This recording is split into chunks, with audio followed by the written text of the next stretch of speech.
Dans cette vidéo, nous allons aborder la notion de pôle dominant.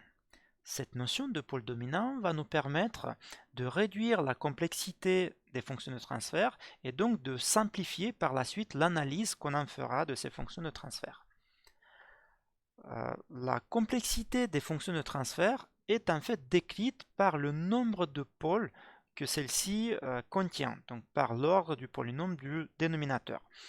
Prenons un cas simplifié où on pourra considérer que le système est composé de pôles purement réels, non nuls, ou qui peut contenir des pôles complexes conjugués et bien évidemment des pôles à partie réelle négative. Donc sigma est négatif pour que le système soit stable. Donc considérerons deux cas. Un premier cas où on considérera qu'on a deux pôles purement réels, un -1 et -5. Et un deuxième cas où vous avez deux paires de pôles complexes conjugués dont la partie réelle est -1 et -5. Dans ce cas-là, si on prend le premier cas, la réponse donc, aura uniquement une combinaison de deux exponentielles comme vous pouvez le voir ici.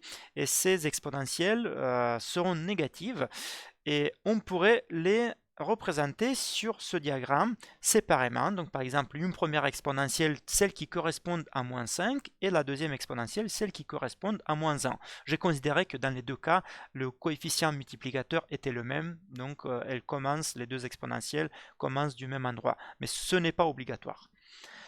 Ce que l'on peut observer ici, c'est que l'exponentielle correspondant au pôle plus loin ou le plus à gauche, ou le plus loin de l'axe imaginaire, va s'annuler plus rapidement que l'exponentielle correspondant au pôle plus proche de l'axe imaginaire, ou le plus à droite. Donc comme la réponse du système sera en fait une combinaison des deux exponentielles, ce qui se passe, c'est que jusqu'à peu près ce niveau de temps, on trouvera dans la réponse l'effet aussi de la première exponentielle et de la seconde, donc du premier pôle et du second pôle, mais au bout d'un certain moment, l'effet du pôle le plus éloigné ou le plus à gauche va disparaître. Donc l'effet transitoire relié ou attaché à ce pôle-là va très rapidement disparaître, ou plus rapidement que celui attaché à ce pôle-là.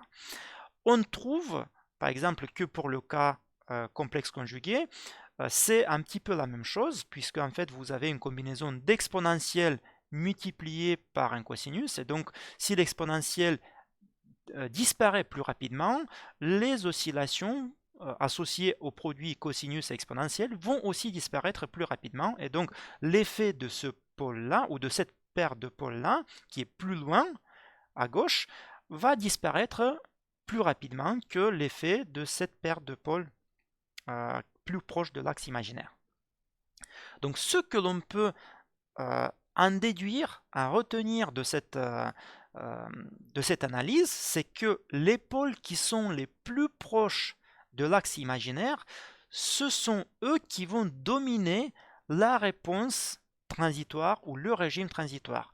Et dans ce sens-là, lorsqu'on s'intéressera à quantifier par exemple la durée du régime transitoire, en fait, ce sont les pôles dominants qui vont être ceux qui sont le plus importants ou ceux qui vont rester, qui vont persister le plus longtemps.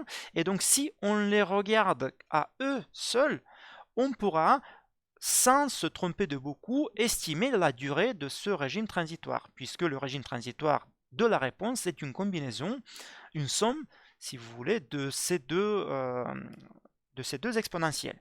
Donc dans ce cas-là, il existe des règles un petit peu qui ne sont pas écrites, mais qui sont communément acceptées. C'est que lorsque vous avez des pôles qui sont éloignés l'un de l'autre d'un ratio assez important, par exemple plus que 5 fois ou plus que 10 fois, donc ça dépend de l'auteur que vous avez en face. Dans ce cas-là, si l'objectif est de déterminer la durée du régime transitoire, on peut tout simplement oublier ou négliger le pôle le plus éloigné à gauche parce que son effet sur la durée du régime transitoire sera négligeable par rapport à l'effet du pôle qui se retrouve plus à droite. Donc par exemple, dans ce cas-là, on pourrait dire que ce système de deuxième ordre avec deux pôles purement réels à -1 et -5 pourrait être assimilé à un système de premier ordre où on ne garde que le premier pôle, le -1, pardon, et dans ce cas-là, la durée du régime transitoire sera tout de même bien estimée, même si on oublie le pôle le plus éloigné à gauche. Et donc le pôle le plus à droite est appelé le pôle dominant.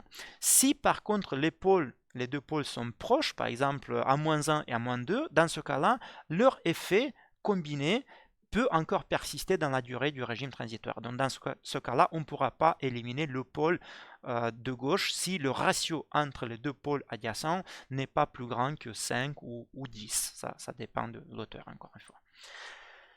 Lorsque vous avez en face un système décrit uniquement par des pôles purement réels, comme ici, dans ce cas-là, la partie réelle du pôle, ou le pôle tout seul, le sigma, nous montre en quelque sorte quelle est l'inertie de votre système. Donc, il va vous permettre de dire que si la valeur du pôle est plus proche de l'origine, le temps de réponse sera plus long et donc ceci donne une image que le système est plus lent, plus inerte. Et donc dans ce cas-là, on peut mettre associé à ces pôles purement réels une notion qu'on appelle la constante de temps qui a une interprétation d'inertie du système. Une constante de temps grande est une image d'un système plus inerte. Une constante de temps plus faible, plus petite, sera une image d'un système moins inerte ou plus rapide. Et dans ce cas-là, on peut mettre en évidence cette relation que vous avez ici, que la constante de temps, c'est en fait l'inverse du pôle s'il s'agit des pôles purement réels. Et bien sûr, il y a un moins négatif que vous avez ici parce que les pôles devraient être négatifs pour que le système soit stable. Cette définition de constante de temps n'a pas lieu à être mise en évidence lorsque vous avez des pôles complexes conjugués.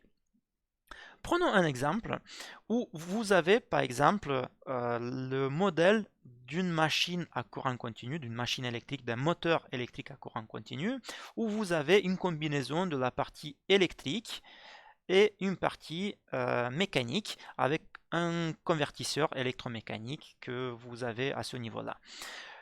Si on essaye de déterminer la fonction de transfert entre la sortie qui est par exemple la vitesse de rotation du moteur, de l'arbre du moteur, et l'entrée qui est la tension d'alimentation de ce moteur à courant continu, on obtient une fonction de transfert qui aura cette forme où vous avez ici différents paramètres caractéristiques du moteur comme les constantes de couple ou constantes EMF, la résistance du moteur, l'inductance de la bobine, donc il s'agit de la résistance électrique de la bobine ici, et ensuite des paramètres mécaniques comme l'inertie du rotor et le coefficient de frottement visqueux dans les paliers par exemple. Donc on voit ici qu'il s'agit d'une fonction de transfert de deuxième ordre parce que la puissance la plus élevée de P c'est 2, donc vous avez un polynôme de second ordre.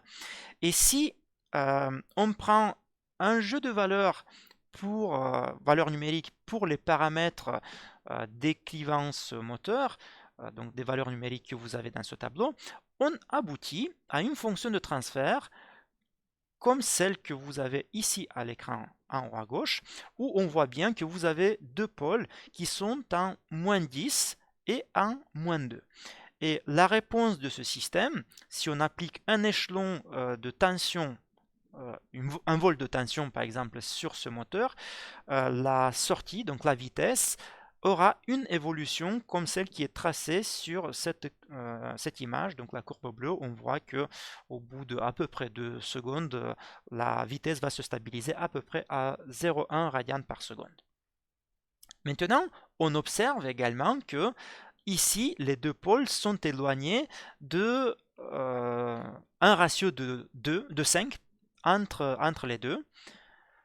Et dans ce cas-là, on peut se dire que le pôle le plus éloigné, c'est-à-dire celui-là, peut être négligé parce que dans ce cas-là, le temps, la durée du régime transitoire serait essentiellement la même. Donc dans ce cas-là, ce qu'on peut faire, c'est que la variable de la place P associée au second pôle, on peut la faire disparaître ou l'annuler ou dire que ce P-là sera égal à 0. Et donc si dans ce cas-là, on dit que ce P-là sera égal à 0, le 10, attention, va nous rester. Dans ce cas-là, on va obtenir la fonction de transfert réduite suivante, où vous allez avoir 2 divisé par 10 et divisé par P plus 2, donc ce qui vous donne cette fonction de transfert réduite qui garde le pôle dominant à moins 2. Et si on fait maintenant, si on trace la réponse à un échelon de cette fonction de transfert, nous allons obtenir cette courbe rouge. Et bien que au tout début, vous avez encore une différence entre les deux qui peut être négligeable, on se rend compte que la durée du régime transitoire est sensiblement la même dans les deux cas. Et donc, il sera plus facile d'analyser par la suite cette fonction de transfert de premier ordre que cette fonction de transfert de second ordre. En fait, on peut avoir des fonctions de transfert d'ordre beaucoup plus élevé, de cinquième ordre, de dixième ordre, si vous le voulez, mais que on pourra la ramener à une fonction de transfert équivalente qui garde uniquement les pôles dominants, et en fait, on aura souvent, la pratique le montre, que on peut garder peu de pôles dominants, un pôle, deux pôles, voire parfois trois pôles, et ces pôles dominants nous suffisent pour caractériser le fonctionnement du système dans le régime transitoire.